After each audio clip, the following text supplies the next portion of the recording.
Thank you, everyone, for coming. We must put Canada first.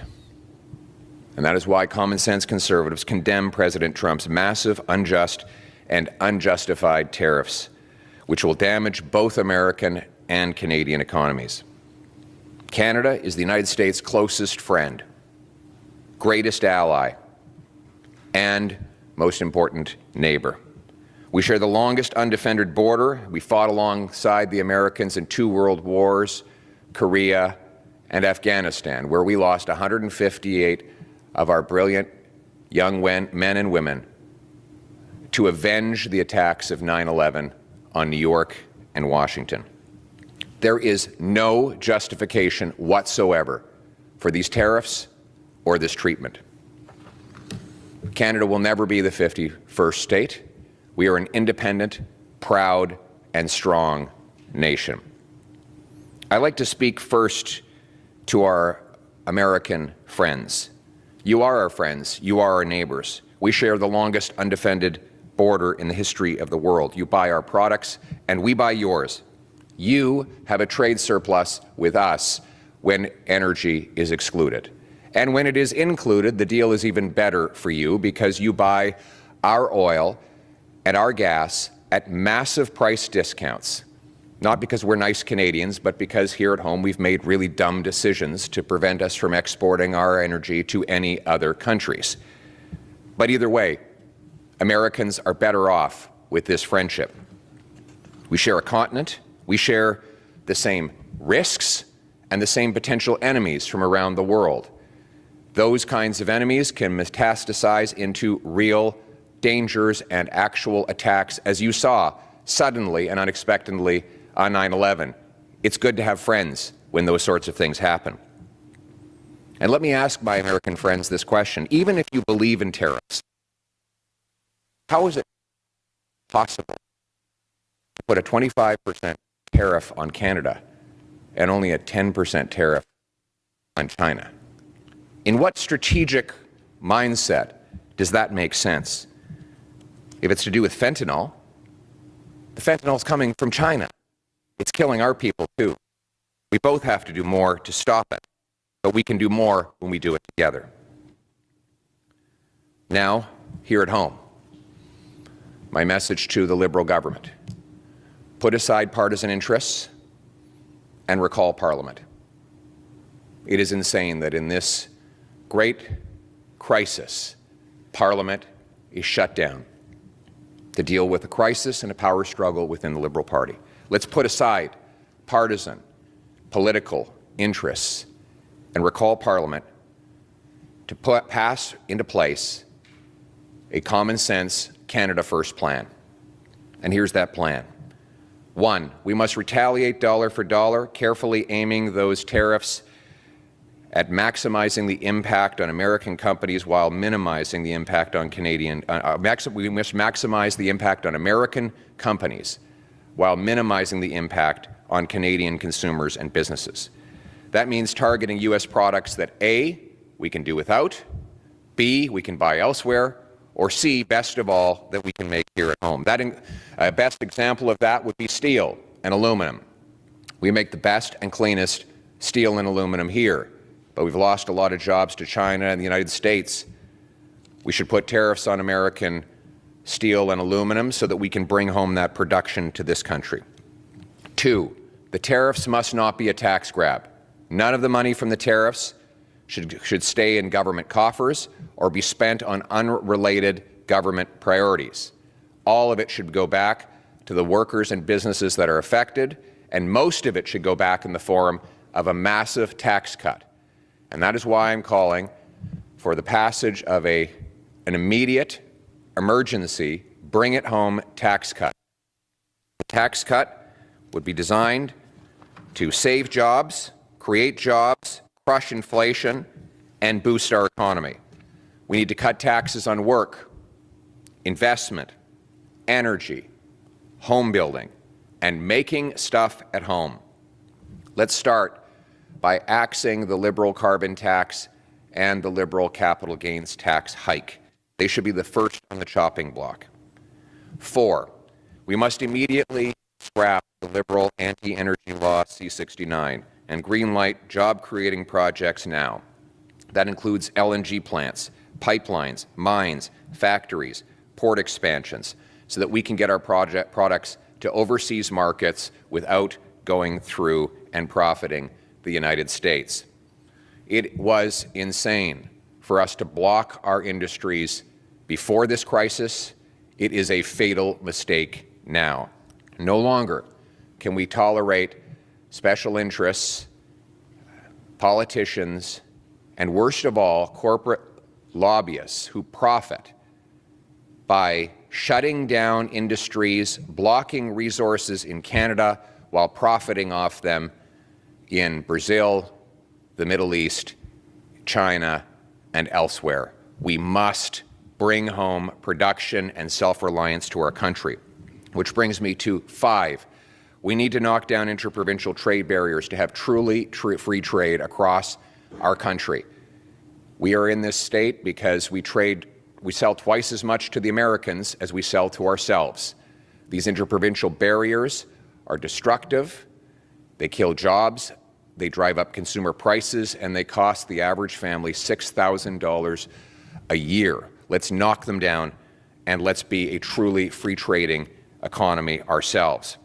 6, we must rebuild our military and take back control of our borders to regain the confidence of our partners, assert our sovereignty, protect our people, and put Canada first. Let us be clear. Our border needs to be taken back into our control, not to please the President, but to protect our own people. The fact that we have 20,000 to 500,000 people here illegally, according to the government, was a problem before these tariffs. The fact that we've lost 47,000 people to fentanyl overdoses should never have been allowed to happen. We must secure our border to stop the guns that are killing our people. 85% of gun crime is done with illegal guns smuggled over the border. We must secure our border, again, to protect our own people and save the lives of our own children. And we must rebuild our military to protect our sovereignty, assert our strength, and keep our nation strong and free. Finally, we must lock arms with American economic interests that favor Canada, the workers and businesses that depend on trade with Canada should be marshaled to pressure the administration to back down. We must go to key states that will be up for grabs in the congressional elections 2 years from now and let their congressmen and senators know that they will be running on a bad economic record if refinery workers have lost jobs because Canadian oil can no longer make it to them, or if young families can't buy homes because lumber is even more expensive for home builders, or families that are already suffering from inflation are paying more for gas because our energy has become more expensive due to American tariffs. We must lock arms with all of those economic interests in the States to build an American coalition against the tariffs and in favor of free trade between our two great countries. As always, we will stand strong with growing confidence. We are the second biggest landmass in the world, 41 million brilliant people, the third biggest supply of oil, fifth biggest supply of natural gas, biggest supply of uranium and potash. We have not 1, 2, or 3 coasts. We have, if you include the Great Lakes, we actually have 4 coasts that can take us to tide water. We have the biggest supply of fresh water anywhere on Earth, the 5th biggest supply of farmland. We should be the richest nation on Earth. These tariffs are a wake-up call that it is time for us to meet our potential. It is time for us to be a country that can trade with itself, a country that builds homes quickly for its youth, a country that allows entrepreneurs to succeed quickly and profitably so that success is once again rewarded, a country that allows hard work to pay off, a country that harvests its own resources, that secures its borders to protect its people, that builds its military, to protect its sovereignty, unites its people to protect our common history and common future. We will always put Canada first, today, tomorrow, and forever. Let's bring it home. Thank you. We'll now take questions from the floor. Hi, Jared Yeager here from the Western Standard. And if you could answer in French and English, please. So just hours ago, Trump said on Truth Social he believed Canada would, quote, cease to exist as a viable country, unquote, without the U.S., and hinted again that he won't end the tariffs until we become the 51st state. So I want to know, at what point is Canada's relationship with the U.S. beyond repair? And is there even a path forward for reasonable negotiation with someone like him at the other end of the table? Our friendship with the Americans is not based on any one politician. It is based on our centuries-long history of trade, of friendship, of common defense, of fighting on the battlefield, arms locked together against common enemies. We will continue to build that friendship with the people of the United States. But let me be clear, we are an independent and we are a proud nation. And we will come through this an independent and a proud sovereign nation. We will not back down. We will not cease. We will continue to march forward as proud Canadians. Thank you. En français. Notre amitié, c'est avec le peuple. Ce n'est pas avec un politicien ou l'autre. C'est avec les Américains, nos alliés. Nous avons travaillé avec eux pour protéger notre sécurité commune, pour combattre les ennemis dans plusieurs guerres. Nous avons eu les relations d'échange le plus prospères dans l'histoire du monde. Et il faut que nous continuions de bâtir des liens avec ces gens, ces citoyens sur le terrain. Ici au Canada, nous allons défendre notre souveraineté, nos frontières, notre histoire et notre futur. Nous serons forts et unis pour combattre ces tarifs et ces paroles injustifiées et injustifiables. Thank you. Next question. Jennifer Maher de Radio-Canada, vous demandez à Justin Trudeau de rappeler le gouvernement que les travaux reprennent d'urgence à la Chambre des communes pour adopter un plan d'urgence. Est-ce que vous vous engagez à appuyer un plan d'urgence déposé par le gouvernement? Une réponse en français et en anglais, s'il vous plaît. Oui, évidemment, c'est impossible de m'engager à adopter un plan que je n'ai pas vu. Et la question, c'est vraiment pas M. Trudeau, parce que c'est lui et pas moi qui a fermé le Parlement. Donc, je trouve ça un peu bizarre de mettre la pression sur les conservateurs d'adopter un plan qui n'existe pas dans un Parlement qui est fermé par les libéraux. Nous nous engageons à adopter rapidement un plan Canada d'abord. Un tel plan serait de répliquer aux tarifs, dollar pour dollar, de massivement couper les taxes et les impôts pour stimuler l'économie, supprimer l'inflation et sauver et créer des emplois, annuler la loi C-69 pour rapidement approuver des projets comme GNL Québec et d'autres qui vont produire la richesse, enlever les barrières d'échange entre les provinces pour avoir un libre-échange ici au Canada, rebâtir notre militaire et notre frontière pour nous garder sécuritaires et rassurer nos alliés, et finalement bâtir des liens avec des entreprises et des travailleurs américains afin de mettre la pression sur leur gouvernement d'enlever les tarifs. C'est ça un plan pour mettre le Canada d'abord. Et oui, j'appuierai un tel plan déposé au Parlement. In English? Well, the question was whether I would support a Liberal plan in Parliament to respond to the tariffs. Well, we haven't seen any plan, so it's very hard for me to say whether I would support something I haven't seen in a Parliament that is shuttered. The question should be for the Liberals why they have shuttered Parliament in the middle of a crisis. They have their own power struggle going on right now, and the country is left largely leaderless and in chaos in the meantime. We need to recall Parliament to pass a Canada First plan, and that would include tariffs that match the American tariffs, target products we don't need, can get elsewhere, or make ourselves, use the money from those tariffs only to help the workers and businesses that have suffered and not to fill government coffers. We need a massive bring-it-home tax cut on work, investment, home building, energy, and making stuff in Canada.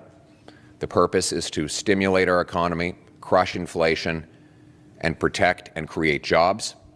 We need to immediately repeal C-69, the anti-resource law the Liberals brought in, which is making us more reliant on the Americans and more and less capable of producing what we need here at home.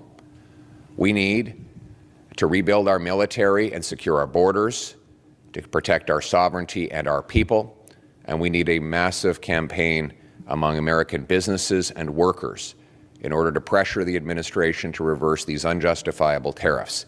If that plan were put before Parliament, I would vote for it today. Sorry, who's next? Sorry. I'm being pushed out a lot for some reason. I guess CBC is allowed to ask questions now. You have talked about sometimes we like to hear from local media.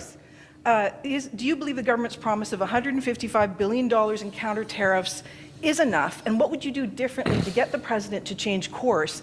And to clarify your last question, are you saying that you would step aside and not compete for the head of the country to allow us to get through this crisis? Or I'm unclear about your answer to the last question. Well, I find it a strange question. CBC is asking me to step aside in the next election. It's a very strange request. No, we're not going to suspend democracy. The Canadian people run this country, and they will choose the next Prime Minister. Thank you very much. Next question. Thank you. Next question. Thomas Seal from Bloomberg. You mentioned the economic jeopardy for American refinery workers in your remarks. Is Canada's negotiating position today still weakened without the prospect of restrictions or export taxes on its biggest export by far, energy and crude oil? Well, I think the reason that Justin Trudeau has refused to answer that question, and the reason why numerous Quebec leaders have, surprisingly, to some might be surprised to learn, have come out against it, is because it's not clear how Western oil would actually make it to Quebec, given that the oil we transport from Western Canada to Quebec goes through the United States, goes down into the States through lines 5 and 9 and back up to Quebec. Of course, Eastern Canada has to import a lot of Eastern American oil because we don't have a transnational pipeline. Furthermore, we don't export any of our natural gas to any country other than the United States because the government here has blocked LNG export plants. So the question then becomes, where else would we export our oil and gas? And I think we're all starting to realize just how absolutely reckless it was for Mr. Carney, Ms. Freeland, Mr. Trudeau to block pipelines and other resource projects that would have made us less reliant on the United States. And so all of these suggestions of blocking Canadian energy exports have to be followed up with a question. Where else would you sell our resources? Yeah, right, but we have nowhere else to sell it. So that is the question that, these are the questions that have to be answered.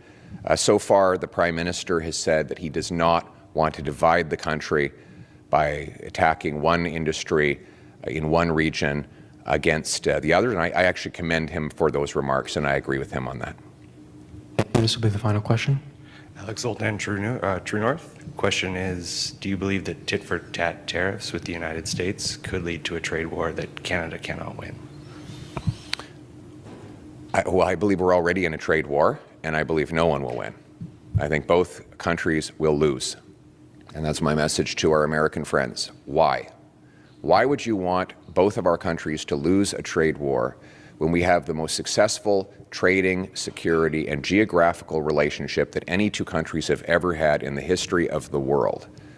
Why would you want us to lose, both of us? Because that's what's going to happen. This will make America poorer, weaker, and less safe. Will Canada lose? Of course. We're both going to lose. So let's stop losing on both sides of the border. Let's hammer out our differences and actually trade more. That would be a winning solution to all of this, and that is the message that I will bring as we put Canada first.